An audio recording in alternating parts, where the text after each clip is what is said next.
Good evening, Dan. Hello. How are you? Good afternoon. And good night. It's Wait, it's afternoon somewhere. yeah, somewhere. All right, this should be the podcast episode 18. Tuesday, 9:30. Should it though? Right on. That remains to be Shut. seen. Let's get started. All right.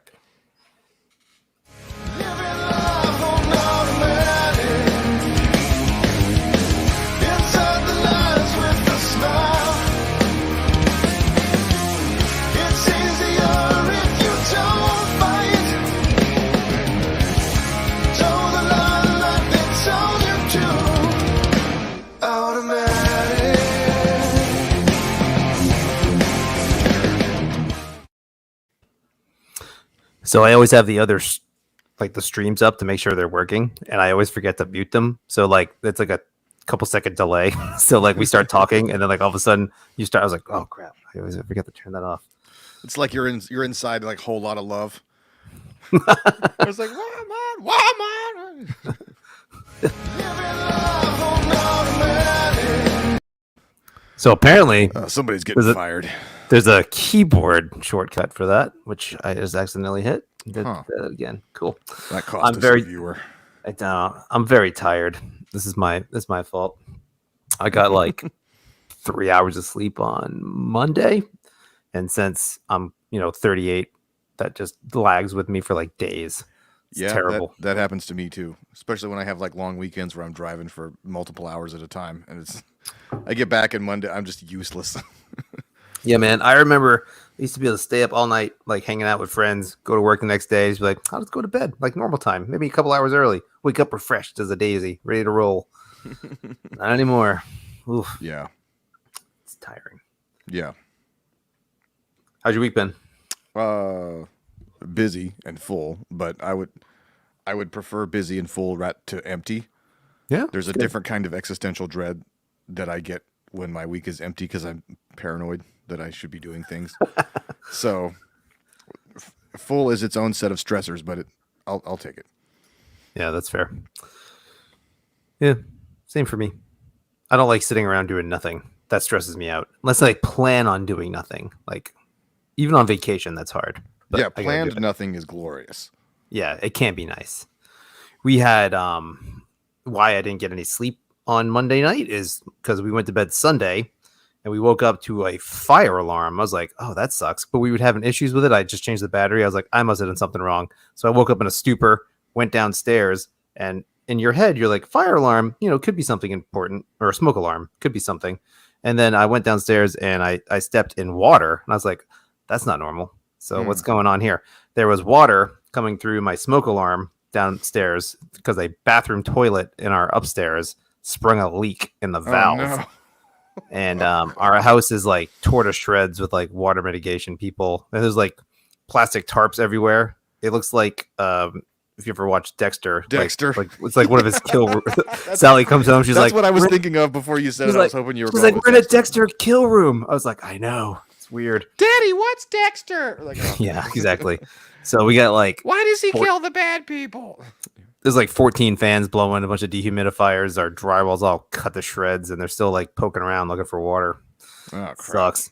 But it was all under warranty in our home, so that'll get fixed. But it's been a disrupturous couple days for us.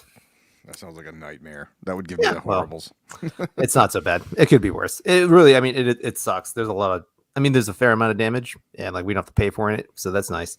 And I mean, like it could have been like we were gone for like a day or two, and it happened, and then it probably would have just like destroyed like 90% of our house. All of your things. Oh yeah, and everything in it. Yeah, like right now, like nothing we owned is destroyed. Just a little bit of wet stuff. Parts of the wall and stuff. Yeah, insulation thrown away. Floorings have to come up. Other than that, it's so the grand scheme of things, not so bad. It's a good excuse to repaint those rooms.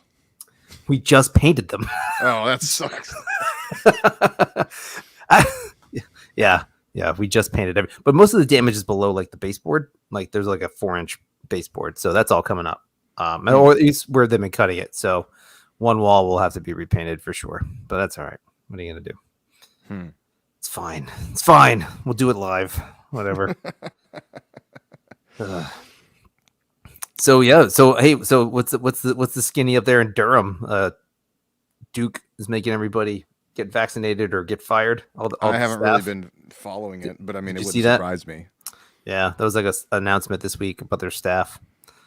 And Yeah, I heard that the Chapel Hill School District is having a meeting about it, which, them having a meeting about that is like, an election in Soviet Russia. does the Chapel Hill School District meaning like part of the university? No, it's not part of the university though. Well, Right? I just got an email because my kids go to the Chapel Hill Carborough City School District. Yeah. And so they sent out one of the 50,000 emails per day. One of them was like, "We're having a meeting to discuss mandatory vaccination for staff." It's like, Really? everybody knows where this is going. Show me what Yeah, papers. man. Yeah.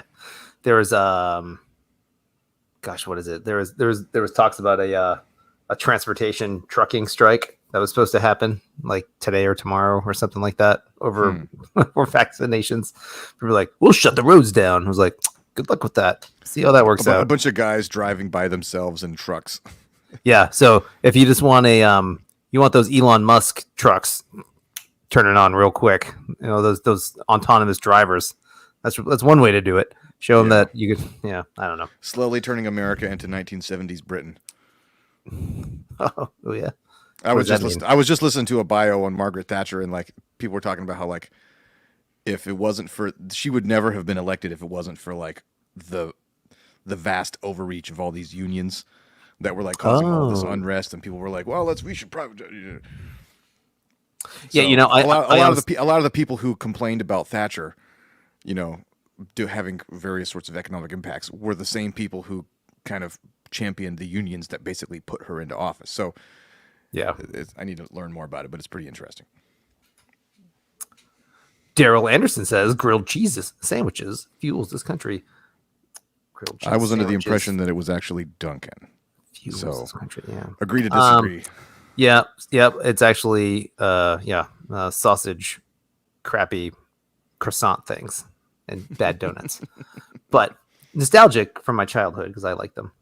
It's funny. I don't know much about the English political parties. I know one of them's called the Labour Party. The Labour Party. It's conservative and Labour Party. Is that what it's? Is that what it's called? I think so. I mean, I don't know. I knew. And I don't know which one. I don't know like which one each was. So, okay, good. I still don't care. I'm not going to look into it too much. Yeah, there are some loose corollaries to like the red and blue over here, but it's not an exact comparison. Nah, they don't really. We have our own version of insanity that doesn't really overlap with everybody else. Well, you get into problems when you have like, because the two examples that an average person might see are different. So your average American talking to the average English person, when they say, "Oh, that's a left-wing thing" or "that's a right-wing thing," it's very similar. It's like, the accent's different. It's technically the same language, but it means a little bit something, like, "Oh, he's got a little bit of a tinker under the bonnet," like, I don't know what that means. What did you call me? What you say about me, Mom? Oh boy. I've heard an interesting theory, and sorry, this is just random sidebars after random sidebars here. That the British accent that is nowadays is more of an amalgamation of like super aristocratic, like highfalutin American colony cities, and then that kind of went back to Britain, and they mimicked that, and that a traditional old school British accent was more muddled and like southern not North Carolina, but like Southern American, like Virginia, middle of the country kind of thing. I've read that from like some kind of linguistic study or something, which means nothing, but I just thought that was funny if true. Yeah, that'd be interesting to find out. But again, not important at all. But if that's the case, then where did like your Irish and Scottish accents come from? Braveheart. I don't know. Ooh, that's what it is. There we go. The Tories. Like Scots and Englishmen are natural enemies. That's right. The Tories are Tories. One. That's what it is. Okay. Thank you, Josh Davis. We appreciate that comment because, Yep. British Imagine a couple parliamentary. of dudes talking as- about things about which they're uninformed. Yeah. Yeah, we don't do that at all. Yeah. Generally on top of it. So the thing I let's had get into it. Yeah. idea to talk about was I heard this phrase the other day, the educational industrial complex, Mhm. which I don't know if I've ever heard that before, but as soon as I heard it, I'm like, that immediately describes all the things I've been ranting about for years. Like, Yeah. basically, you know, I read this cool article. It was like if you just took like Eisenhower's famous speech about the military industrial complex and you just replace all the word military with like the learning establishment, it all makes the same points, you know. So there's, you know, it's hard to I forget who was it who said it out. Man, I really should have done more research here, but it was like you got to be like inherently distrustful of something where it's like if an institution exists to solve a problem, its interest is not in solving that problem. Its interest is in prolonging the problem. So Yeah.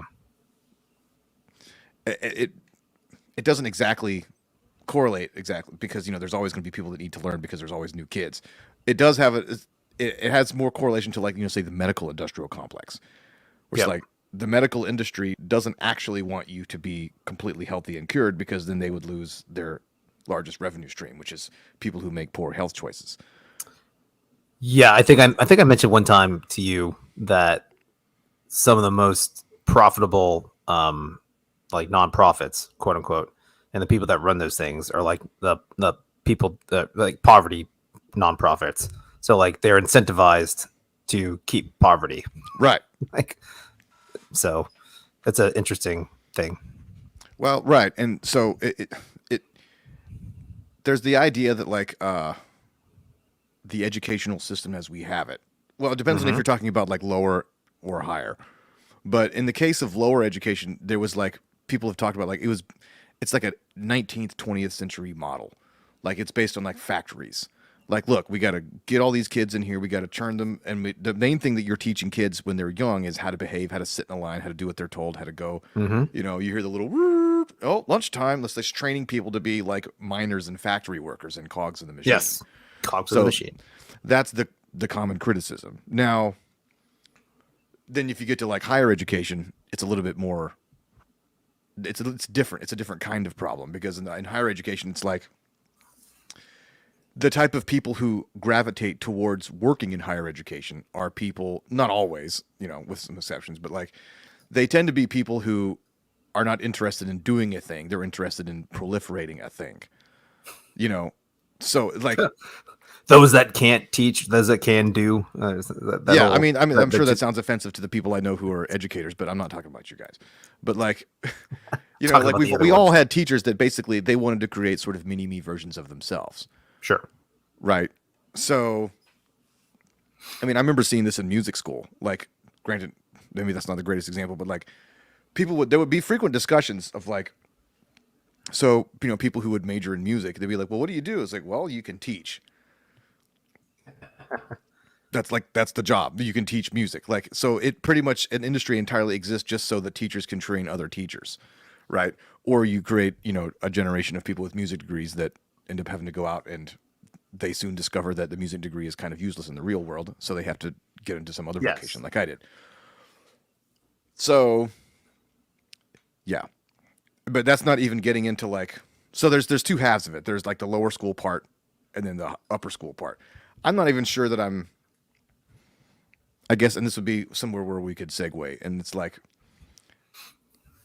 part of there, I think there's I guess the criticism of like lower school is like a factory churning out workers. That sounds like a type of thing you'd be like, yeah, that's true. But like, I think there's actually a little bit of value to that. Like, you know, like we've all known like the homeschool kids, you know, who works, because they're like free range children, you know what I mean? Where like, having known a decent amount, like I've known some people that were like super functioning individuals because their, you know, parents were geniuses. So like maybe they don't count, but like there's other people that we've known that was like, you know, they probably could have done with a little bit of structure. Taunting on the school bus, some of that socialization that comes with it, you know. Yeah, so it's like there's a certain amount of socialization that has to occur for a person to become a functioning human being. And, you know, the world we live in is a world that is full of like, you got to be places on time. You got to do stupid assignments. You have to regurgitate things for your superiors. So you could argue that like teaching kids to do those things is preparing them for real life. Yeah, in general, like I would say That might be a cynical view, though. Yeah. No. It's something that like if you're going to homeschool, you have to be very cognizant about how you're teaching your kids. Like everyone's just like, well, then like the common retort to that would be like, well, I don't want my kids, socialization. Like I don't want my kids to be socialized by other little kids in public school. I want them to be socialized by adults, and then they can be, ready for adulthood, which makes total sense. But as a parent, you have to, if you're going to do that, you're going to go down that road. You have to bring adversity into their life. You have to bring conflict into their life. You have to teach them how to do that kind of stuff. Naturally, it happens more with kids. So it's like funny, like in our neighborhood, we, damn it, I keep doing that. It's funny. It's not funny. It's just a stupid segue thing I say, and it drives me crazy. But we'll always tell our kids to go outside and play with the kiddos, and they come back in. They're like, well, they're not being nice, or this, that, or someone said this. I didn't really like it. I was like, well, what'd you tell them? They're like, well, nothing. I came right back inside. We're like, go out, go tell them, get back out there, man. I was like, you can't just like go run away inside the house. Now I'm going to play Fortnite for 6 hours. Like, nope, you get it back outside and you talk to them, and you guys work it out. If you can't work it out, then we'll help you. But try to work it out. I remember having that exact thing. Like we had neighbors in the neighborhood, and Levi was, a few years younger. You would come back in kind of irritated. I'm like, that sounds like a you and them problem to be sorted out. Yeah. So I would imagine, hopefully, people at homeschool and unschool and do those little small group things like that. They kind of, I mean, they do generally send their kids around other kids to learn that kind of stuff. So that's good.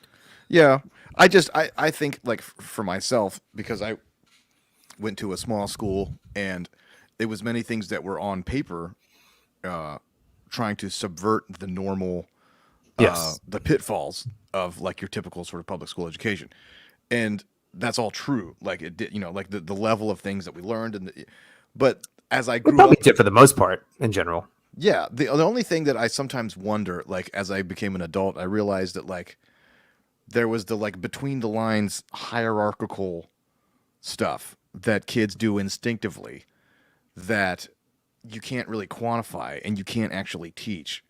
Yeah, that's true. You can't teach, like you can tell kids like, hey, don't be a jerk. Let's, stop bullying and all of these kind of, you can punish kids for taunting other kids because, they need to understand that that's how society works. But like the juxtaposition, especially like when you get into like middle school and high school, like, trying to find your place in a peer group and like you're figuring out like, okay, well, I'm the funny guy in the group. So like I did that thing, it got a reaction that gives me a little bit of a social standing. Then there's the other kid who realizes like, well, if I just tear other people down, then that stays, so everybody learns these sort of good and bad skills. And I think that's the kind of thing that like the teachers can't teach that stuff. They have to sort of have a little mini Lord of the Flies for a while.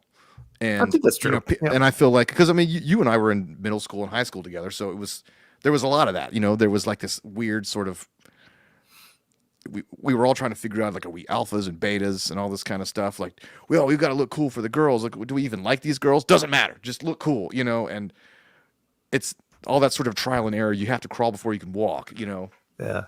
So I don't know. So part of me that thinks like the meat grinder of school is kind of has a sort of bass-ackwards usefulness in that sense. It's funny though. It makes for a stronger adult. But you don't need school for that. Like you don't need to be in a box that you learn a bunch I guess of you could be part of like a roving group of chimney sweeps or something. You could go play sports or join the that's a cooking club or something like that. You know what I mean? Like that's a happy accident or a good offshoot of being in a group of kids and like being in an organized situation and then seeing those things come out and learning how to delineate those kind of relationships. But you don't have to, right? So I wouldn't. I'm so far away from never saying like school's not necessary. We don't have to go through a drone factory, right, to get that dystopian schools in order to have that. No, I don't think so. No, because then I mean, again, you could supplant that with any organized group. I would think. Actually, I know you can because like little just hierarchies that we do like with our kids. Like My daughter's in dance. My son's in like Little League or whatever. Yeah. So those little groups of like 10 or 15 kids or 20 kids total, you pick out, we see what's going on, and they have their own little squabbles. They have their own little hierarchy. They got the popular, very talented people, the less popular, very maybe not talented people, the weirdos. It's just like one of those. It happens in every little social circle that happens. It is like it's a human nature thing that you're never going to get away from. So Yes. and not to take away and it get I just obviously I'm with you on the drone freaking cog gonna work monotonous day-to-day BS thing that's most education through K through 12. Yeah. I am of ambivalent feelings about that though, because I think everybody would agree that the drone aspect is bad. But there's a part of me that like, because we can't change the fact that so much of life is drudgery, like adult life, I almost feel like in some ways that like the people who when I was younger who like told me it's like, yeah, don't just be like everybody else, be different, be unique. I almost feel like maybe that was they're full of shit. That was almost doing me a disservice, even though they meant well, because I get to, and especially I remember when I got to college, and I remember, like we were in like Mrs. Lewis's English class in 11th grade, and she was all about like teaching us to like think critically about stuff and ask questions. Look, it's like when you guys get to college, they're not just going to want you to memorize and regurgitate stuff for a test. Back in 1946, that's how it was when I was in college. Well, it's like, we thought we were all cool because we were like asking questions and thinking about stuff. We would make fun of like other people who all they were good at was memorizing. And then like you fast forward like 2-3 years and I'm sitting there in like a college class and I'm like, they're not interested in my opinions or critical thinking at all. Oh yeah, no. I am only useful to them insofar as I can regurgitate their opinions and memorize things. So and because of that, I don't think I really ever developed good study habits or like the ability to like, look, you have to absorb a bunch of bullshit and regurgitate it to somebody else in a way that you can hide your contempt for said bullshit. Right. Which is an incredibly useful skill in the business world. But I had this opinion that like people want to know what I think about something. And it's like, no, nobody wants to know what you think. People don't even really want to know what I think now. That's very true. I don't even care. I'm going to go. We're out of here. No, but like, sorry. Well, good. That was a good reaction. Yeah. All right. Yes. But yeah, no, but like, on yeah. the microphone. No, yeah. But that's a good transition from like K through 12 to college. Which college is all about just give me your money, I give you a grade, and we're out of here. That's all this is interested for. And the vast majority of all interactions in higher education. There's a pathway to theoretically get your diploma and get a job. That's the only reason people do it. There's no like the idea of a liberal education and like liberal arts and like being a well-rounded Renaissance person kind of thing. That's bullshit. That doesn't happen anymore. It becomes a self-fulfilling cycle because the people who got the degrees are now the people who are working at the corporations and doing the hiring, right? And because they have a degree, the idea of them hiring somebody who doesn't have a degree no. I'm going to judge somebody based on whether they had to go through the same trenches that I did. And that's why you look at job applications, it's like must have 4-year degrees and 10 years of experience, starting salary, $18,000 or something like that. It's like, so it perpetuates the cycle. And then occasionally you have like little maverick companies that, will be like, small businesses and little startups that are like, well, I've had a couple, and I've talked to people like this, they're like, yeah, we hired some people and based on their education and they were pretty much useless. This person had a communications degree and it's like, they don't know what they're doing. Then you hire some random kid who's like 19 who like knows how to do something or other. You're like, okay. Yeah. Right. So. Oh yeah. I learned way more in my first job. Actually, I did an internship in when I was in ECU. Actually, I was kind of technically just about to graduate, but I learned way more in that than I did in my 2 years of my concentration in like business. But the only reason they took me on because I was in ECU about to be a grad. So yeah, I mean, I shouldn't say the only reason, but I mean, that was obviously just a deciding factor. So it's crazy. Yeah, like real world experience is so much better. Well, yeah. So like, but back to the college stuff. When you say, sorry, educational industrial complex, was that the term you're using? Yeah. on the supply side of that is just so much freaking money that Right. we're never, ever going to get away from that until that money dries up. It's just Yeah. never going to happen, right? Right. It's Which like, is yeah, it's like asking Raytheon to be like, oh no, we should really cut the no, we got to cut the military budget. This is crazy. Yeah, that's yeah. you don't give us trillions of dollars every year to build bombs that we throw away. Right. Yeah. I mean, they're not incentivized. Well, the main thing that annoys me about school is the same thing that annoys me about like medicine. It's that like there's no incentive to cut costs because Right. there's all this government backed money behind it. Correct. And it's like the people who talk about free education, they're like, don't people need an education? You know, saddling people with all this debt, you know, is crippling people in their adult lives. And I'm like, those are all true statements. But the solution is not to just you throw government money at something that's an inflated price. You're not actually fixing the problem. Correct. You're just you're going to exasperate the problem. You're allowing the price to continue to be inflated. Right. Exactly. So the solution is to cut off all that government money. And then universities with their bloated, you know, blank, blank, blank studies departments would all of a sudden have to be like, oh crap. So Yeah, this is we're useless. gonna like now UNC has to compete with ECU. Like I remember I was at UNC and I went and visited ECU and a friend of mine and I was like, this dorm is way nicer than mine, but UNC is supposedly the better school. Ooh. And I'm in like I talk to people, I'm like, the facilities are nicer, like all kinds of cool. I was like, I should have gone here. You know, it was just like now you would have universities competing with one another. And so, Yeah. Oh, yeah, sure. and then they would all of a sudden, I guarantee they're full of smart people. They would figure out ways to, you know, the problem. And the other problem I had with UNC was that, like, and I'm sure this applies to a lot of notable schools, which was that as long as the basketball team kept winning championships, there was no incentive for them to provide a quality education. And I remember thinking this like as I was there because I would get so many teachers. Like you get like a lecturer, you know, who might be like noted in their field, but they're not necessarily the best orator. So they're like, you know, they're doing the Ben Stein thing or whatever. Yeah. And then the TAs would be the ones actually engaging in people and grading papers and doing stuff. But those people were like just grad students. So they're the ones doing most of the work. Don't even get me started on the whole like free labor force grad school thing. Yeah, exactly. You know, where it's like, okay, yeah, you get your undergrad degree, you get some of that paid for, but like nobody gets, you know, you're paying even more to go to grad school. You're paying to work at a job grading papers for other kids who are like 3 years younger than you. Right. You know, because you know so much more. right. Right. But you get I had a lot of these they couldn't speak English. Or they had incredibly thick accents. So we would all be sitting there like, just like, what's happening? Like my Spanish teacher barely spoke English.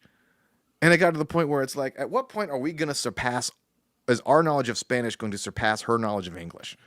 It was like, you know, and it was like, nobody's learning anything, you know, but but you know, I was there, you know, like, let's see, what was it? 05, 09, like they kept winning basketball championships. And so you drive anywhere outside of the triangle, you see people with UNC shirts everywhere, meaning there's always going to be a line of people around the block wanting to go there.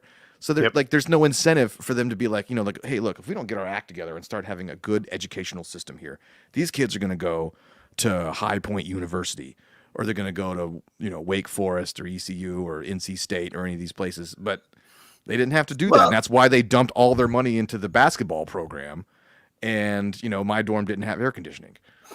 Well, look, even in the smaller universities, like especially the UNC system, like ECU or whatever, in the undergrad stuff, your first 2 years, all the absolute bullshit classes you have to take. Half of mine were taught by grad students and stuff. It was ridiculous. Yeah. Like it was very, very annoying. Like it was like people you'd see out at the bars, like drinking like the same time you are, and be like, aren't you supposed to be like home, like grading my term paper or something right now? Like why are you here? It's like, but again, I don't begrudge them for all that, but that was stupid, and that was true. And like half of those they're playing their part in the machine. Yeah, and those professors, and when the professors were there, they didn't give a shit. They were just getting you through the class, man. They're like, "This is a prerequisite. We know you don't care. We know this isn't part. Like, no one here cares. Yeah. This is all stupid. You just have to do this. So I'm going to teach you what you need to get done." And very rare pushback. Very rare that there was like any like interesting conversations or like actually. I mean, I had maybe one or two, but like very, very few. Yeah. And like more because they were like, and they had like the elective classes I thought were interesting. Like I took a bunch of history courses, so those got into like some interesting discussions. It Yeah, was I more, often make the joke that like the interestingness of a class was always inversely proportional to like its actual usefulness. sure, Like yeah, my favorite classes in college were astronomy, which was I made a smart choice. I took that as my science because that was like yeah. so easy. It was That's great. very That was easy. fascinating. And you then, did like, you have a planet? Did you get to go up to like the planetarium somewhere? yeah, we went up to the campus? planetarium, and I So did kid we. you not, the That's TA awesome. who taught my section, her name was Celeste, Oh, press which yourself. she didn't find that funny. I'm like, you're teaching us about stars. Your name is Celeste. He was like, what? So that was Wait, annoying. But her name or his name? Did you say his name? her name, I it thought was you a said dude. his name. It was a chick. Her name is Celeste, like stars and Yeah. stuff. But Yes, apparently I get nobody that. else found that funny. Anyway, no, that class was great. And then like music theory, which I guess roundabout way I use that to make money now. But like philosophy, like a lot of philosophy Yeah. classes that were interesting. Those were fun. Yeah. I took an extra philosophy cast just for the fun of it to round out elective thing I wanted to do, which was great because I just got to listen to like the teachers berate kids for. Actually, I had a really good philosophy teacher who would push back against like moral relativism and just relativism in general. And someone would be like, "Who's to say like 2 + 2 = 5?" Which is literally the same bullshit you still hear. And the guy's like, "Oh, okay. Well, then put that on the exam, and I'll grade it based on whatever the hell I feel like at the moment, and that'll be your grade. That's fair, right?" And he's just like, "No." He's like, "Well, then shut up. You're wrong." Yeah. Like I was That like, guy I sounds like cool this as guy. hell. This guy was like this Turkish dude who drove every day from. He drove like it was a 2-day week class I did in the summertime. He either drove from Greensboro or man, it might have just been Raleigh. He's like, I have no air conditioning, and like he had his hair was always frazzled because he drove with the windows down for like 3 hours in the morning to get there like 8 o'clock in the summer in North Carolina, and he smelled like ass, and he was hilarious, and he like had this really thick like Turkish accent. He was just yelling at these little quote unquote snowflake kids. That you can't. That term's not used much anymore, but whatever. It was pretty funny. Yeah. However, though, but those classes were still bullshit classes because like I was a business major, so I didn't need like to learn anything about Kant, but it was cool to learn stuff about Kant and all that kind of crap. Yeah, but I remember that. Did you ever Yeah. sidebar? Did you ever see that show, The Good Place? I'm aware of it. That's with like Ted Danson and Yes, and Kristen Bell. Yep. And that girl. some other people, but if for a person who's interested in like philosophy and all this existential weirdness, it's Really? like a sitcom. And then there's this one character on there who's like obsessed with Immanuel Kant, and he's all the time talking about like all this. It gets really weird. I think you would really like it. It's a I'll fun check it show. out. I'm aware of it, so yes. Yeah, I think it's on Netflix, or Amazon or one of those. Anyway, yeah. Yeah.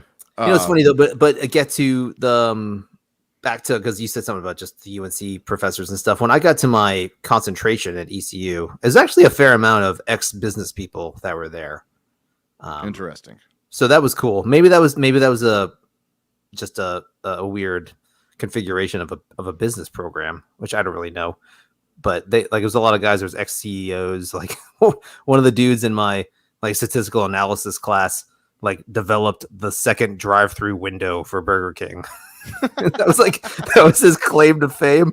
He was just like, yeah, you know why there's two? I did that. I was like, wow, cool, neat. He's like, now they all do it. I was like, wow, great. I was like, you're a professor at ECU now, right? Yeah, He's we're like, waiting for them to have like a guest lecturer. It's like I invented the 3-lane Chick-fil-A drive-through. And just like, whoa! Well, that person needs it. Like, he gets a he should be Nobel doing TED Prize Talks, for man. economics. Exactly. that guy should be the president. Yeah, Yeah. but either way, I mean, so that's what I'm saying. So there's actually legit like dudes that actually did business stuff, and then decided. I think when they were all retired and they wanted to teach, so because they were all super old. Like there was no like young professor or doctor in my concentration at ECU anyway. Which again, it's just my anecdotal experience. I mean, yeah, and I had a lot But of like real quick though, I'm sorry. instructors. Oh, go ahead. But like, was UNC like not? Is that not considered a decent educational program wherever you? I mean, I'm sure it varies. Oh, from it definitely program. is. I mean, it's depending on your focus. Right. The business school is big. The law school, the nursing school, Right. School of journalism. I mean, because out of the UNC system, it's the one that everybody would. Well, it's the aspire to oldest, go to. right? But like, And maybe Yeah. it's kind of funny because like I wasn't in one of the prestigious like no, most people don't go. Usually people go to ECU for music because ECU is known for its Yeah, music. actually, I have a very good music program. Yeah. So I just chose it because I had to choose a major, and I was in college, and I was like, I guess I'll do music. Not really thinking about like what my life was going to be. I was just like, well, that's the thing I like, so I did it. And so I guess I had a lot of people who were talented and passionate about it, but it was like maybe that's what we're getting at, because it's like we can easily tell like stories about like people who are like interesting and passionate about their field, but it's almost like, is there like a weird disconnect between the idea of the university atmosphere where people are like trying to pass on knowledge and create, and then like the sort of machine of it which controls all the logistics. Right. You know what I mean? Like I came out of college woefully underprepared for the real world. And I Sure. don't know if that's necessarily, I lay most of the blame for that at myself, but like, I don't know. I'm of two minds of it, like, oh yeah. So, Josh says guys like, yeah, I love Mike Rowe. Yeah. He's awesome. And there's a part of me, the logistical side, who like, says, yeah, we should just, we don't need these giant bloated universities. You train people to be electricians and line workers and plumbers Right. and stuff like that. Like a lot of kids don't realize that you can like make 60 grand as a 23-year-old and stuff like that. It's like, I love that, but I also remember that like so many of the things that give me most of the interest and joy in my life are things that have no practical value. Yep. So is the answer like maybe the idea that like, well, who says that you can only learn the things that are beautiful in life from a university? If we train kids, because like, there's YouTube, and then there's Curiosity Stream and all this other stuff. Like, Yeah. I've learned more since being in school than I ever did in school, Me too. about like Yep. history and all these kinds of because I'm a curious person. So maybe we train kids to be curious, and they don't have to have, because there's no monopoly on knowledge anymore. All the Right. knowledge is free to Out there. get. Right? We just have to train kids to want the knowledge instead of just like looking at cat pictures and TikTok. Yeah, no, I absolutely and I firmly believe that the university systems and higher education in general is going to be on the wane. It has to be, just by technology. I mean, it can't sustain itself the way it's going. Not aside from the educational industrial complex theory, right?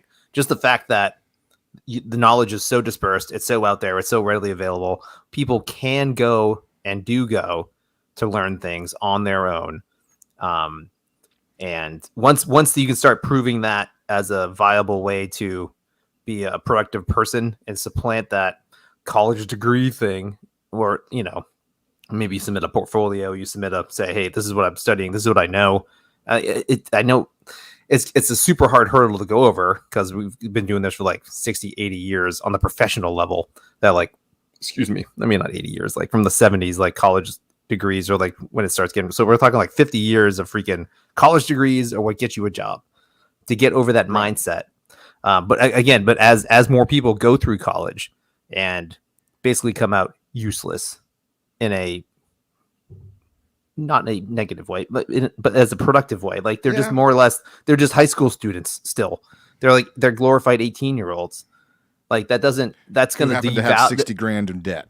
Yeah, it's going to devalue the currency of having that education, and employers are going to start, and Yeah. they Like, already have, they've already masters is started. the new bachelor's, and it just Yeah, continues but to like it's already inflate. started where people's like, I just let me see what you can do. Like come do it, like come to an interview, and like, can you talk Yeah. me into can you talk me into hiring you? That's a great skill to have.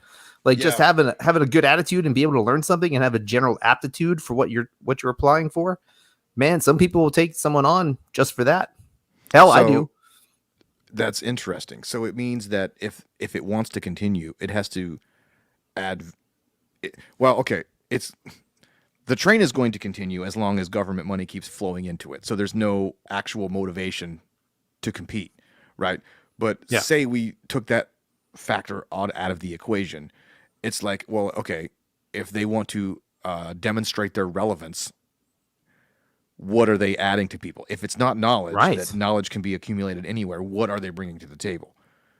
So maybe it's Yeah. other stuff. Maybe it's like, the ability, experience, like kind of the way like somebody who was like in the military, You know what I Mhm. mean? Like you hire a guy who was in the military, you can pretty Yeah. much assume a few things about that man or woman. You know, you can assume that they know how to get a job done, and they when you give them a task, they'll do it. You know, and they understand commitment and persevering through hardship. There's certain Yep. things that you can presume. So college as a whole would have to rebrand itself into saying, yeah, we churn out a lot of people, but the people that we churn out are good in X. Wait, maybe they're, you know, Yeah. maybe They're worth your time yeah. to Well, talk I to. mean, maybe this is maybe okay. Maybe we're going the other direction. Then maybe it's like, yeah, we're teaching people philosophy classes. You know, now you've got a person who's 25 years old who's thought about like, well, what does morality mean? What are principles and these kind of Yeah. stuff. Like, I took an economics class in my first year, and that economics class was basically here's 18,000 reasons why Reaganomics was horrible. You know, and it was just like as opposed to making people think about like, okay, what is utility? What is Yeah. opportunity cost? How are these things work? Like, Can you what is the define? Yeah, supply? can you define value? What's the supply chain? Like, what's the Well, right. supply I and mean, demand look, curve? we're You know? clearly based on what's happening in the world right now. We have an epidemic of people who don't understand what an economy is, No. right? And they don't understand. I mean, talking about philosophy, they don't understand concepts of personal human freedom and agency, and like, Yep. so Or like, geez, you got a freaking logic class would be nice every now and again. or Put together. statistics. Yes. Yikes. Yeah. No. Sorry. Jumped in there. But Yeah, yeah. No. no, but That's well. It's. I remember. How was it, man? It was probably like it must have been just like talk radio or podcast advertising. Yeah, it was such a long time ago. I don't remember. There was this online degree. I think it was a podcast advertisement thing that used to happen a lot because you get those whatever ads they always pop up. But like it was a online degree program that was I think it was an accredited college degree, but it was only for like 2 years, and it was like a compressed like whatever field you want to be in, but it was very limited. And they bragged that they had like an 85 or 95% job placement like percentage. yeah, Like, it was a guarantee. And like I don't know how they guaranteed it, like if they would give you your money back or something like that.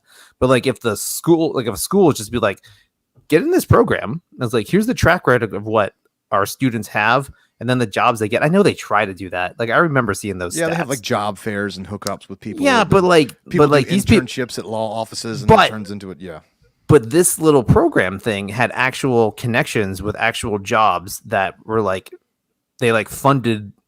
It was almost like they like funded the university or the program to say, look, no, we will donate to this. Yeah. We put money into it every year, but we expect qualified candidates to come out and to be an asset to our Yeah. companies. And it wasn't like a big thing. It wasn't like a huge. It was like a University of Phoenix kind of thing, which is huge, Yeah. by the way. But I mean, like it was like an online thing. And like they were talking, like they would place you in small businesses, they would place you in medium sized. Some large corporations would be involved. There was a wide variety of things. So if Yeah. it fit for you, it seemed to be a good investment. Yeah, that's tough. I mean, I have a friend of mine who is actually one of my clients. It's like, so there's a woman that I know, and she works for like a trade school basically that trains like electrical workers and stuff. And her husband works for a labor union for electrical workers. So it's like they know. It's almost like they know. It's like almost like this. I Yeah. don't know. It's like it's like a pretty cool system. Like some of the kids, like these people, they learn a trade, and then it's all part of a little community, and they learn. I mean, and these are not. I mean, I don't know anything about the people, but it's like it's not a bad gig, you know. And they sidestep so much of this extra crap that we're talking about. Yeah. You know. The sidestepping is huge. The waste of time, like just the wasted time of 4 years of professional development or real world development is huge. You think about it like that. In some ways it's a real detriment to withhold yourself from the real world for till you're 22, 23, 25 or whatever the hell it is nowadays, however long people, because no one, at least 23, like Yeah. you were like, so not that you can't be involved in the world. I'm just saying there are kids that are they're just stunted adolescent kids that's still 23, 24, and they get into the workforce and they have like no earthly idea Yeah. how to navigate the real world. Or And that's yeah. Or I was saying- or they're fed a distorted view of the world, right? sure. Like, Yeah. like Potato. Well, they get, it's No, I'm it's just one kidding. thing to sort It's like worse than that. Yeah. I came out of college with not a huge view of things because I was in this little artistic musical undergrad kind of like weird bubble that I may not have come out of it with a lot of world sense, but at least I didn't come out of it with like actual ideas that happened to be foolish. So I was kind of Yeah. a blank slate. You didn't So have an incorrect worldview. You just had Right. So I had to I started limited. from nothing as a 23, 24-year-old, and I just had to learn how things worked, for better or worse.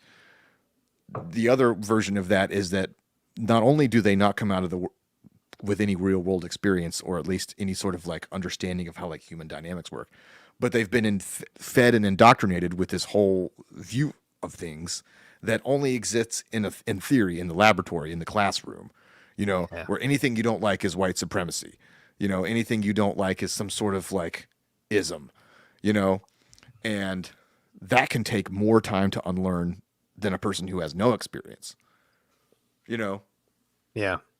No, yeah, no, for sure. That's hard. That's a harder hurdle to overcome, I would think. I mean, and I saw a little bit of that when I was in college. It was just like, granted, maybe it's not the best example because like I started school in like 2001.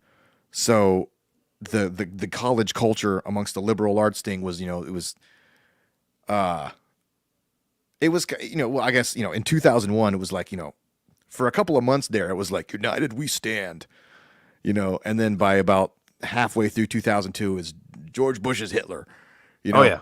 So there was that kind of dichotomy. And then, but then there was the neocons on campus that were like, kind of towing the party line. It was old school. It was a simpler time. Turn the Middle East to glass, Dan. Come on, dude. I remember I had a class about the modern something about a raghead. That was a derogatory term. Heard that term a lot. Ragheads, whatever. Yeah, I remember like a simpler time. I took a Spanish class, and it was like it wasn't even about the Spanish language. It was like because Spanish 2 was about the Spanish language. I'm like, all right, well, this is not fun to learn, but at least I am learning Spanish language. Spanish 3 had assumed that you knew the language and was all about like Latin American culture. And basically the story there was that like the evil capitalist Americans, deposed these glorious communist leaders. And I remember reading some of this stuff. I'm like, are they trying to act like Che Guevara was not a murderous bastard? Or because I'm not sure that checks out. Not a friend of the gays, that Che Guevara. Yeah, so it was weird. But and I saw some of that, but from what I hear, it's only like exacerbated, way worse. Maybe that's one of the things. Maybe it's like as the internet proliferated and universities no longer had the monopoly on knowledge. So it wasn't like if you want to learn anything about anything, you have to come here. Now it's like, well, you can learn anything. Okay, but if you want to learn how to be good and be the proper person, you have to come here and get trained how to be Yeah, or maybe it's the natural decline of generations and professors and teachers of teacher, graduate, teacher, graduate, teacher becomes a graduate becomes a teacher, graduate becomes a teacher, blah, blah, blah. Then you have this diffused lack of knowledge set, and all you have is people that can fucking teach literally nothing, just emotional. Maybe it's similar to like bullshit. The decline of journalism. Like I've heard a lot that like, people don't get into journal. They're not trying to be like Walter Cronkite. The people who get hired are the people who start out as activists, and they've got like a viral Twitter feed or whatever. They're glorified. They get picked up by Salon and Vox because they fit the worldview of Salon and Vox, whether or not they're actually a critical thinker who wants to like uncover the truth. Right. So you get people who don't actually have journalistic skill.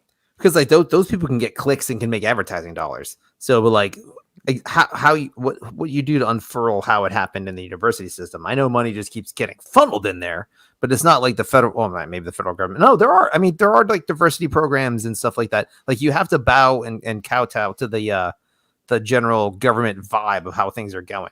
Like you have to have diversity programs. You have to have Title IX stuff. You have to have all the. I'm not saying all those things are good or bad in of themselves or whatever, but the money that flows has strings attached, very hard strings. Right. So you have to, as a university, you have to follow the general zeitgeist, for lack of better terms, of how of what the money that's given it to you, and that's coming from the federal government. Like vast majority, everything is federally backed loans. The solution is to remove that federal. Again, yes, no, I there's totally no agree. perfect solution, but if I had to pick the least shitty solution, it might be that like anything that like promotes, it's like competition. I mean, it's natural selection. So the types, say the universities that churn out the most functional people who are the best at whatever they do, eventually that's going to be noticed. And people are going to, if it's, say, like UNC just goes down some rabbit hole of indoctrination and, High Point University or, pick whatever, is known for churning out people who know what they do and who are well-rounded individuals, eventually that's going to catch on, Yeah, it should anyway. And in like an actual marketplace kind of thing. That or not even that it would catch on if like, well, yeah, I guess it would. Like, and then if those people aren't getting hired, people are like, well, I went to UNC and I'm blackballed at every freaking job interview I go to because they're just like, oh, what the hell do I want you for? I think the proof of that is like if you look at the hard sciences, which are slowly being infiltrated by the crazy wokeisms stuff of the world, but they're still kind of one of like almost like the last bastion of like real, you know what I mean? Like, if you're going into like molecular biology or something like that, or some sort of like thing where it's like, the prestigiousness of a school matters, right? So, I think so. Yeah, and the people who can come out and it's like, well, are you published? What have you done? Like in the hard sciences, it makes a difference. It's not so. And if you're not like because you go out and you work in the private sector, you start working for like I don't know. I don't pick some giant corporation that needs a lot of chemists. You know what I mean? Like Dow Chemical. Are you producing results or not? Right. And eventually, if they know that all of our best employees came from Harvard blankety blank school, they go, okay, well that's true. I guess they know what they're doing. Right. What if it's like all of the people that we got, they were just a bunch of charlatans who knew how to regurgitate stuff. And it's like, we're not hiring any more people from that. So they write a catchy abstract, and then there's like 18 pages of nothingness. Yeah. Did you hear the story about the guys? I think it's like Peter Boghossian and a couple other guys. They did this whole wait a minute before you get there. Let me answer this question. I want to talk about that. That's a great segue. Yeah. Josh Davis asked, off topic, what was the name of the band you were both in with Jeremy and Scott? Dan. I was never in a band with Scott concurrently. No, but it's not off topic because the band you're thinking of was called Product of the Man, which is where did that come from? We were making fun of a local Christian band that had a bunch of bumper stickers that we thought were stupid, and we're just like, well, why don't they have like lunch boxes and like a bunch of other silly art? They're like, they're just like corporate. they're like a exactly. They're like a corporate Christian band, so they're just products of the man. So that's where that name came from. That's funny. I won't say the name of the band we're talking about. And then Change Thursday came from a sticker you guys, Chris, saw at the hospital. Yeah. Actually, we saw it. We went to see your uncle there, Fred. Yep, he was in the hospital. Your ex-neighbor. It's yes, my ex-neighbor. It's a sticker for when you have to change like the bedpans and the bed linens and stuff. So his was on Thursday. We're like, that's funny. We should do that. That was that. It's the funny backstories of where band names come from. Deep conversations of how band starts. We were making our band names. Yeah. But either way, yeah. Okay. Yes, Chris White, Josh. Chris White. That was a different Chris. We were in. Yeah, that was Change Thursday. Yep. The infamous Chris White. Okay, yeah, but yeah, Boghossian. Yeah. Go. Oh, right. I was going to say because I forgot what I was about to say. I'm glad you reminded me. So there were these dudes that basically and a dudess. Yeah. They went out to like make a bunch of fake papers just to illustrate how rotten the whole education. I just got to highlight that Josh is actually listening along and talking to us as we go because it's very rare. So thank you, Josh. Yeah. Okay. I mean, that's a blast from the past. Okay. No, anyway, so they made up a bunch of fake papers and fake research, and they submitted to all these journals, and most of them didn't get picked up, but some of them did. And I wish I could remember exactly which one. The two that jump out the most were the one where they took Mein Kampf, and everywhere it says Jews, they replaced it with like white people, or something like that. And then they submitted it to some like, something Journal of Social Justice or whatever. And I don't remember how far. You might want to look up how far that one got, but like that was like the most egregious one they did. But then I think they did one that like got picked up that was Here's one. Dog parks. parks Yeah, dog. Yeah. I got it for you. Dog parks are petri dishes for canine rape culture. That was it. Yeah, that was the funniest one. And they made up all this crap. Yep. And they just and it got published, man. It's crazy.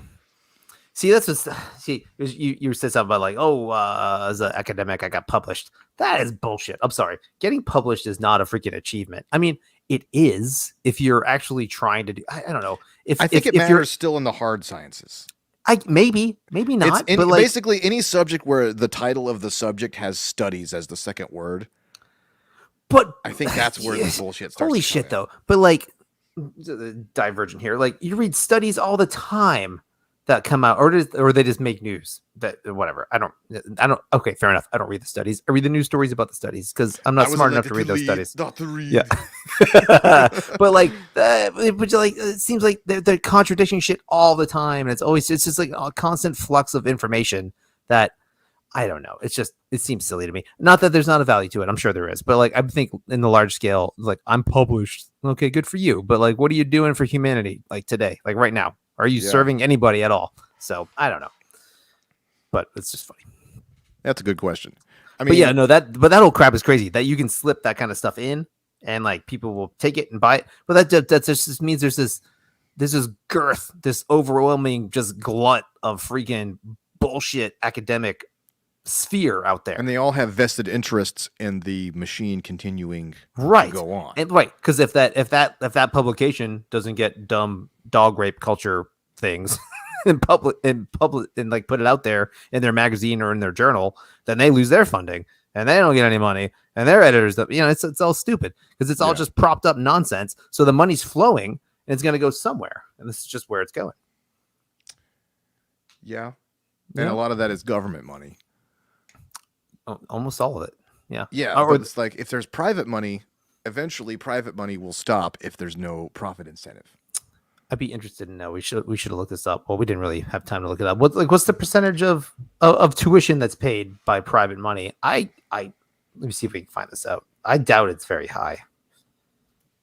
Percentage of Josh says tuition. Published authors in hard sciences are at least evaluated and debated. Right. The concept of peer review, because it's like, if you're trying to talk about math or something, math is not entirely subjective, right? So it's like, are you getting it right or are you getting it wrong? Like, or if it's like applied sciences, if you're coming up with a chemical formula to like create some kind of fancy new plastic, does it work or not? Because that's what ultimately makes people money.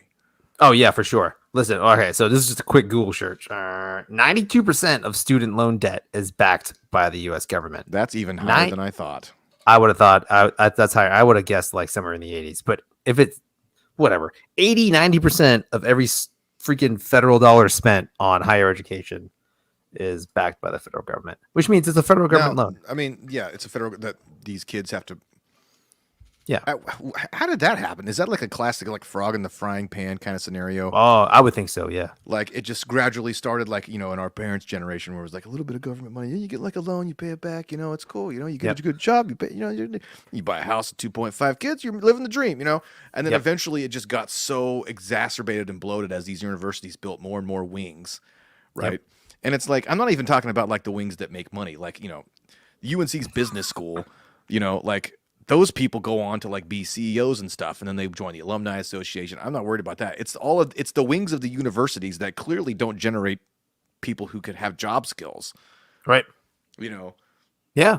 It's tantamount to fraud. I mean, it really is. Like you take so much money from people, but I don't know I don't know. Is it a pyramid scheme? Like, I don't know. Maybe. It might be, but also, man, the onus is on the. It's about as much of a pyramid scheme as Social Security is. Yeah, but also the onus is on the people that take the loans out and the parents that let the kids sign on the dotted line. And like, God, these loans you can't discharge in bankruptcy. It's a complete shit show. Like, It's like it's a complete fraud, and it's meant to just You're really better prop off up the buying a house universities. at 18. Yeah, you're better off borrowing. Good God, like who would lend an 18-year-old $60,000 to $150,000 to buy a house? You're I no, remember talking to a you can't friend, pay like, that back, asshole. You don't make that kind of money. like almost like it was gotta be like almost 10 years ago, talking to a friend, and it was comparing like, oh, it's like, oh, you're doing this online school thing. Yeah, it's about, about 35, 40, like, what about you? To this friend who was at Duke in like a physical therapy master's program. It was like, oh, about the same, so multiply that times 6 or whatever. Like, wait a minute, multiply. Like, oh, that's per semester. Yeah, right. Cause, Exactly. Because the first I knew was talking about ECU online, and it was Right. like 40 total. No, at Duke it was like 50 per semester. Yeah, gosh, I think the total amount I borrowed to go to ECU was right at 40, which is a lot of money. I mean, Yeah. don't get me wrong, but that was like little increments. Like every semester, you borrow $2,500, $2,000, $3,000, whatever it was. Yeah. And then at the end, I consolidated with like Sally Mae or whatever. So then they became a federal loan. But like from what I understand, though, if you're trying to get like private loans now, it's very, very, very, very hard to get private loans. What's the interest rate on your typical school loan? My consolidation stuff range from 4.5 to 6 because I had different types of loans. Got the federal loan was at the lower rate, but then once I got stuff who's getting all consolidated that down, interest? The bank, the government. yeah, the bank. Like my stuff was through. So they're not going to stop doing that because they're making money. Oh, on they all make these money. Kids. Yeah, right. Yeah, and conveniently you can't discharge it in bankruptcy, like I said earlier. So you're obligated to pay no matter what for the rest of your freaking with that life. in mind, is it likely that that the government would ever start? Like, I know there's a large portion of people that, like, the Bernie Sanderses of the world that want to lobby for, like, government paying for people's, but like, would the powers that be ever allow that? If you know what I mean? No, probably not. But I mean, whatever. I mean, I don't know how much money they make on a grand scheme of things, but the control they get from it is massive. Right. The intangible, just overarching government Because, control of education. Gosh, I mean, they're all beholden to the federal government, man. So like we. Or like this, I mean, and just look at like Title IX stuff, how that's been like gradually expanded to mean like everything. Yeah. Right. You can use Title IX, which started out as like, what is it? If you have a men's basketball team, you have to have a women's basketball team. Or you have to at least offer it to try to field it. Yeah, that's kind of where it started, and then they gradually expanded that to mean like, you looked at that chick wrong, and it's like you'd have these like rape tribunal kangaroo courts, and they get people. Ooh, wow, yeah, that stuff. That was a crazy time, especially for like, yeah, that was a North Carolina thing that happened a lot of around here. But like, no, it's mission creep, Duke. man. So yeah, Duke, but like, it's mission creep. So like, and again, people in DC, you find a job, you get paid to do it, you push for legislation. It's job security, man. Like it's as simple as that. People are gonna stop doing it voluntarily. You have to freaking make them do it. You have to break the wheel. Yes, you do. You have to, dare I say, no, I'm not gonna say it. But theoretically, in a democracy, you elect people to go make the changes that the people want to make. Blah blah blah blah blah blah blah blah. And that never happens because that's not what it's all about. The deep state and the people that are there are just going to completely just keep doing the same thing they're doing. Keep passing the legislation. They're going to write the bill because they freaking the people you hire don't write the bills. The people you elect don't write shit. They don't know how to write a bill. The people they hire write bills, and the people they hire are very well versed with the people that are paying them to write bills or funding their campaigns to write bills. It's a complete corrupt system. Which is why you have like, not to bring this back to medicine again, but it's like people talking about prescription drugs, like these drug companies, they got money.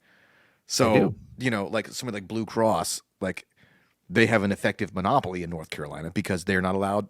The Kaiser Permanente and Aetna and these other, they can't compete over here because somebody somewhere paid off some politician is like, well, there's actually these zones and stuff like that, which is totally anti-capitalist. Yeah, I can't buy. Why can't I buy life insurance from a Zimbabwe company? Like, could you imagine? Like, I mean, look how cheap cell phones are. You know what I mean? Like, or like, I mean, like cars. Cars are. I mean, the car I drive is a miracle of engineering. Right. Like, you think about all the science that goes into like making a car like compared to like what they used to be. You know, I got a 6-cylinder car, gets 30 miles to the gallon, like, and like cell phones, you can get like these amazing devices. I mean, granted, a lot of that's because it's built on slave labor, but it's like that's because like iPhone competes with Samsung, and Verizon competes with AT&T and T-Mobile, and they're all like trying to like who can build more towers and all this kind of stuff, or like, you know, like or like Lenovo competing with Apple. And like I mean, I work in the computer industry. Like the level of innovation and technology that's happening is like amazing. But that's because that's what competition does. And so it's like, imagine car insurance isn't really that expensive. I mean, granted, it's still it's its own racket. And don't get me started on that. But like, Allstate knows that I can dump them and go to Geico. Right. Now they all kind of have a sort of a tacit agreement because they're in bed because they know that North Carolina requires car insurance.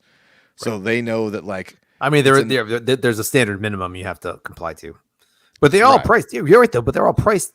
Here's the deal: they're all priced relatively competitively, and they're all priced relatively the same because there's a bones freaking standard that the state mandates they have to meet. Right now, if you were to just be like, I want a la carte stuff, like no, I want that, their actuaries would be able to go, well, no, actually, I can do this for this, or I can do this for this, or if you want that, it's going to cost this. Like you can kind of pick and choose your stuff as you wanted to, but like that's not a thing that exists anymore. I mean, it'd be like a competitive marketplace for health insurance. It would be like life insurance or disability insurance or all these supplemental insurances. You can dig down and like really pick and choose what you want for like very, very, very specific things and pay very little for it or pay a lot for it if you want a bigger payout if something goes wrong. But that's the point of insurance. You can kind of do whatever you like. It's a risk. It's risk adverse. So however risk adverse you are, you pay for it. The concept of insurance gives me the horribles. Yeah, it's not fun, but also we don't really talk about insurance in a proper way in this country, but it is what it is. Yeah. Yeah. Well, like, I mean, who was it I was listening to talking about like seatbelt laws, you know, like whoever came up with the idea of seatbelt laws, like, people don't. It's like you follow the money, follow the incentives of the. So you got like the insurance companies are like, well, of course we love seatbelt laws because fewer people getting hurt means we pay out less, right, and because insurance is required, we're making the same amount of money. So seatbelt laws are definitely good for insurance companies. Yep. But then the lawmakers get it's like, okay, well we can't say that, but we can make it's a public safety issue. Think about the children. So you know, but nobody ever stops to think like, okay, but is it lawful to like legislate what happens in the privacy of somebody else's car?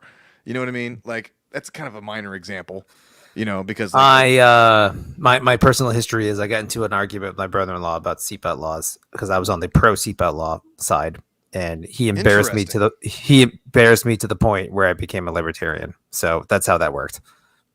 That's funny. Like literally, like that was not like overnight, but like that was one of the things I was like, motherfucker, you're right.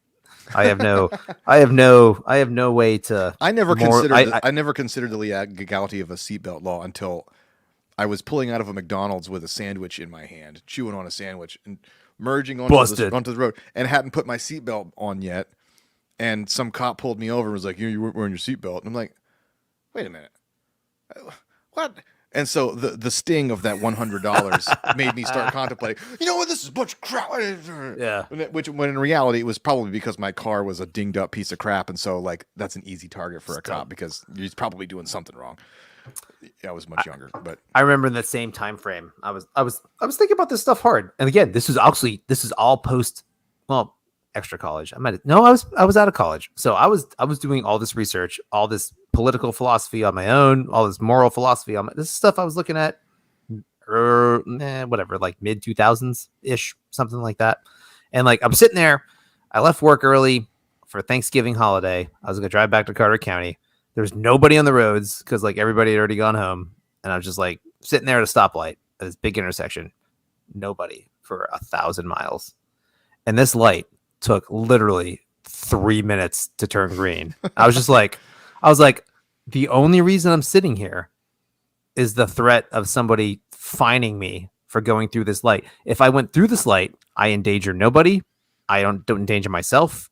This is completely safe. This is a completely moral thing for me to do, but I don't do it under the threat of force and violence. And I was like, oh fucking A, damn it, stupid libertarian shit. I was like, I can't get over this. This is like, it's driving me crazy. But So I went through the red light and I went home. It was great. Felt good. Felt True. really good. Okay, but could there also be, to play the devil's advocate, mission creep in the other direction? Like what level of sparsity at an intersection makes running a red light okay? Hang on, we got a comment that's relatively Oh, Shayla's okay. part of it. See. But Die with your if you seatbelt. die because your seatbelt is off, someone else gets charged with manslaughter. So that's not good. You consider the law is there to protect that person, not you. Well, that's a stupid law. If you're not wearing your seatbelt and you get in an accident, the other person's not liable in a moral sense if you get hurt.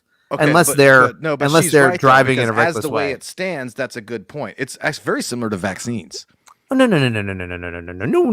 Back it up. We don't have to get off on that. Beep, beep, beep. Back it up. George Costanza. We're not talking as it stands. We're talking as it should be. We're talking absolute moral stuff. But Well, okay, that's a little bit unreal. I mean, that's a pie in the okay. so if you're charged, you shouldn't be charged with manslaughter if you get into a car accident with somebody who has their seatbelt off. And is that true? That's I mean, Does that happen? that's a good What? point. That I mean, presumes that one would be able to discern the actual No. causality of the person's death, because I mean, a car crash is a chaotic thing, right? So I guess Right. if you could prove that the only reason that person died was because they weren't wearing their seatbelt, Right. And then you were that's- driving so recklessly that you absolutely caused the accident.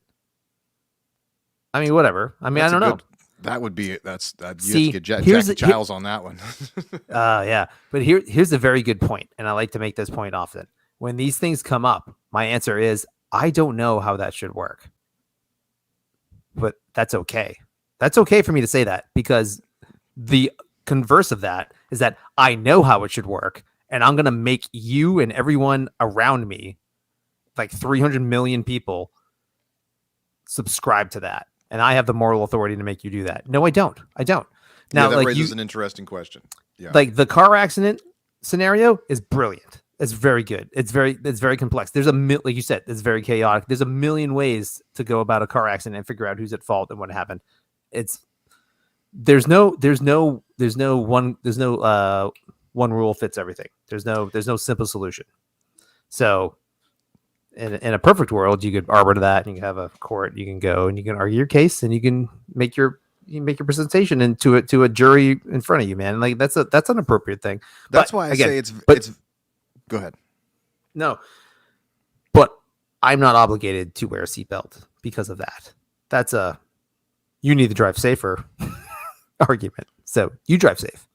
But either way, since it's about like as a COVID or as a vaccination argument, we are so far off topic with education, but this is fun. So we can keep going if you want to. But that makes me. That's very similar to the vaccine argument, because you're talking about Yeah. the causal. If you're starting from a tragedy, which was person dies, Yes. right, and then you start to extrapolate the causality, the proximal cause of that person dying. Now you're getting into something that's interesting, right? So it's like, say a person dies of COVID. Now, what are the reasons they died? Well, the one main reason is that they chose not to get a vaccine. Correct. Right? Like whatever, like I don't even know the number. There's a lot of varying statistics, but it's in every version, the vast majority of people who are hospitalized right now are unvaccinated. Yeah. So it's like there's only like 60% of Americans are fully vaccinated. That's it.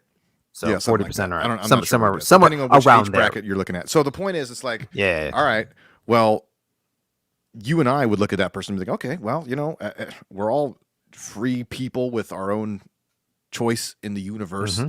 And, okay, we can choose to get a vaccine that probably will work. Nothing's 100% in the world, but like, or not. And then we have to own we have to own those choices. But then you go one layer deeper than that, because like, well, actually that person wasn't able to make a perfectly informed choice because they were fed crappy information. Like they were fed information from their whatever source that they had, that the vaccines actually caused all these side effects. And so they were thinking what they made was the right choice because they heard some weird information that the vaccines were going to, whatever. And then you go, okay, so now it's the person who fed them Now it's their fault. So what percentage of it is the person who fed them bad information? And it's like, okay, but the only reason that they were inclined to listen to that person who gave them bad information about the vaccine was because the people who claimed to be the authoritative sources of good information had been feeding them bullshit for the past 15 months, like the CDC Correct. and the government, who said, oh, wear masks, don't wear masks, whatever. And so it's like, I don't have a lot. I mean, I have Fauci's sympathy. good, by the way. Thank you. I've been I like working on it, You're good. You got a good Fauci. So it's like, at the end of the day, if a person who doesn't get vaccinated and they get sick, it's like, I fucking told you. You know what I mean? What did you expect? It's like, but I do have some sympathy because I love, you know me, I love talking crap about the media. So the media don't get to criticize the unvaccinated people are gathering in hordes. I'm just like, you're the reason that a lot of people are unvaccinated. If you were doing your job and being a professional, you would have people getting vaccinated, but you're the ones who fed all this misinformation and this gloom and doom, and that's a whole soapbox of mine. But so, but you're talking about like extrapolating from a tragedy and trying to figure out blame and causality and liability. It gets incredibly murky. So the same thing with a seatbelt scenario, like if a person doesn't wear a seatbelt and they get in a wreck and they die, is that all on them? Like, what if the other guy who ran into that person was drunk? It's like, okay, is it all the drunk? But okay, but then you say like, you drove drunk and you killed a man. It's like, okay, well, that man was not wearing a seatbelt. So had he been wearing a seatbelt, I wouldn't be the person who drunkenly killed a person. Maybe. Yeah. Maybe. Maybe. Two things can be true at once. So it's like, all right. Super good argument. That's really good. How do you assign percentages of murder? Right. And then the other quick parallel I was thinking about. So like, in the seatbelt thing, but like, okay, if I don't wear a seatbelt and I get hit by a car, or someone's not wearing a seatbelt, I hit them and they die, I can be charged with manslaughter. So that's not fair. So therefore, the person I hit should have been wearing a seatbelt. That should have been mandated by law. With the COVID, with the vaccination, I am not vaccinated. I walk up to somebody, I accidentally give them COVID, unbeknownst to myself, and they die. And so the argument should have been, I should have been made to be vaccinated. They should have been made to be vaccinated. Right. Therefore, we would be safe. However, go back to the car analogy. Why don't we limit cars' speed limits to 35 miles an hour or 25 miles an hour? Let's put regulators, or let's all drive tanks. Or I had the idea the other day was like, we have the technology. We should just put government monitored governors, little speedometers in everybody's car. Yeah. Or GPS, your GPS or your smartphone knows what zone you're in. Well, government monitor freaks me out. But I mean, hey man, if Elon Musk wants I'm not saying this is a good idea. I will get in the car, a self-driving car that gets you to a safe spot. Yeah, no, I agree. Or what is to stop the government from basically mandating that every car has a monitoring thing that if it detects where you are and you're driving more than 9 over the speed limit, you get mailed a ticket. Or why don't we, every time you get in a car, every car comes with a breathalyzer. You have to blow in to prove you haven't had any alcohol in your system, or you haven't had any freaking a breath mint in your system. They have those now, don't they? No, mandatory. Every car, everybody. Assume guilt. Everyone's assumed to be a drunk driver. No, because there's a certain trade-off to liberty. There's a trade-off to functionality. There's a trade-off to travel. I mean, there's a trade-off to freedom, and that's the thing. I was literally having this exact conversation with Shayla in the car, like we were driving to Jacksonville. I see why she's commenting now. Way to go! Well, no, but it was so funny because when you said that exact thing, well, it's a combination of freedom versus safety and all this. It was at the exact point that she was like, you know what? Can we just move on to something else? Because I got all worked up and I was like, well, I was gesturing and I was driving like this, and it was like 1 PM. She's like, can we just move on to something that's a little bit less? It's great. I was like, you're probably right.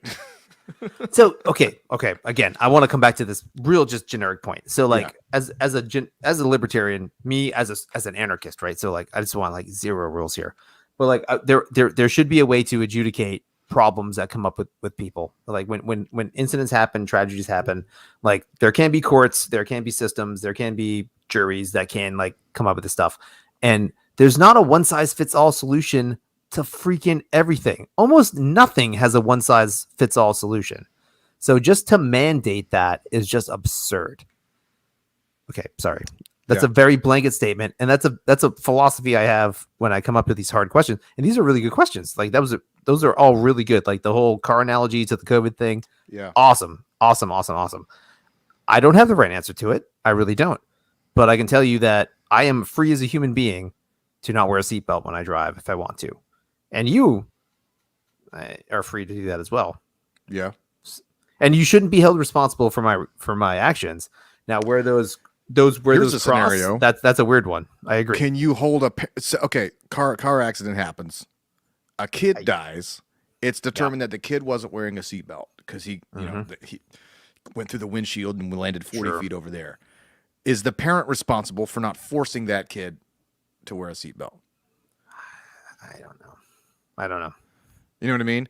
I know because as legal guardian of this of this minor who was in your car. I mean, if your child ever chokes on something, are you legally responsible because they choked on something? You should have been there to give them the Heimlich maneuver. No, you might have been taking a piss, man, and they died. I mean, that kind of shit happens. So no, I would think in general, no, unless you can establish some kind of pattern of negligence or the child they were anti-vax parents. And then we'll bring it back to Josh's question. Love to hear your thoughts on the judge who told the mother she couldn't see her child because she wasn't vaccinated. Well, yeah, that's obviously bullshit. But I don't know. That's crazy to me. That's even a thing. Like I read that headline a couple times and I felt like I wasn't getting the whole story. But if that's what it is, that's what it is. Nothing shocks me. But that was so stupid that I didn't realize you could lose custody over not vaccinating yourself. But whatever. This all goes back to the idea of education and somehow a lot of people failed statistics. They'd have. I mean, that's what it comes down to. I mean, pick your social issue from like the past year and a half, whether it's COVID stuff or it's Black Lives Matter or it's whatever, and it's like if you look at the numbers. And you actually process how many people 350 million people really is. You know what I mean? And it's like, I feel like the emotional fervor of this stuff would die. I mean, for sure. Okay, let me just take a potentially offensive devil's advocate. 13 guys just get killed in Afghanistan, and all these people, and nothing but respect, right? I mean, everybody, let's pour one out for the guys, and it's like. Okay, of course, every one of those 13 men and women is a tragedy. But it's like, read up on like the Battle of the Somme or like, Iwo Jima, or it's like a drone strike that we just did, last year or last week, oh yeah, a school got blown up. You know what I mean? And it's like, numbers are hard and it's crazy. Like, I don't know, thinking about like the history of warfare and like how people just make these casual decisions. Let's try this. Oh, we lost a ship. Okay. Yeah. Well, that ship had 1,500 guys on it. Right. You know what I mean? Like the numbers of death has just always been insane, and maybe we should just be thankful. It's like you think about like nowadays where it's like, the fact that we consider 13 men and women killed is a tragedy. It's like, well, yes, it is. But like, of course, thank God that that's the tragedy as opposed to 1,300. Yeah. I mean, COVID pales in comparison to the 1918 pandemic, the Spanish flu. Mm-hmm. Now, I was talking with people about that hurricane that just hit Louisiana. Ida. And I was just like, Ida. And like, obviously the Katrina comparisons because it was a huge storm on the same day and all that stuff. Same area. And people were like, well, if it comes through, it could kill a lot of people. I was like, how many people do you think died in Katrina? And people were like, something. I was like, I think it was like 1,200 or something like that. And someone Googles it like 1,800. Like 1,800 people died in that hurricane. That's crazy. Like, I mean, because we live through hurricanes and like usually like 10 people die, if it's a brutal one. It's like something terrible. Yeah. But like 1,800 people in a city died in one day. I mean, that's crazy because of the storm and the storm that was coming that, you should be able to get up and go. But I mean, you can't always do that. But like, that's nuts, dude. And like, that's just one of those stats that's shocking to me that more people, I don't think, know off the top of their head that 1,800 people died in one storm. Yeah. in 2000, what was in the 2000s, like 05. 2000, was it 05? Yeah, Was I it think that so. long ago? Something like that. In the modern era, 1,800 Yeah. people died in one hurricane in America. That's crazy. But again, it's a statistics thing. It's every death is tragic, but like, or every death in like the last any hurricane that comes through here, someone's gonna die. Someone's gonna drive through the streets and drown or hit a tree. You know what I mean? That's just what happens. It's hard to have a conceptualization of that many number of people. Like Bill Yeah. Burr. Okay, this is my Bill Burr reference for the day. He has this great bit where he's talking about like, all right, everybody talks about Hitler, like he's the worst, right? But it's like you look at the numbers, you know, if you're just looking at this like all career high stats, you know, he's a chump compared to like Stalin. You know, if you get like millions of people killed, Stalin is like, you know, Michael Jackson Thriller in terms of numbers. And comparatively, what's Hitler? He's like Hootie and the Blowfish, cracked rear view. Like that's what we're talking about here. And you can just like album. The whole thing is just like everybody's. That is a great album. I'm not gonna lie, but they get this like nervous laughter in the whole place. But look, I can't laugh at this joke. No, that's meanwhile, like Darius Rucker sitting at home, he's like, "What the hell, man?"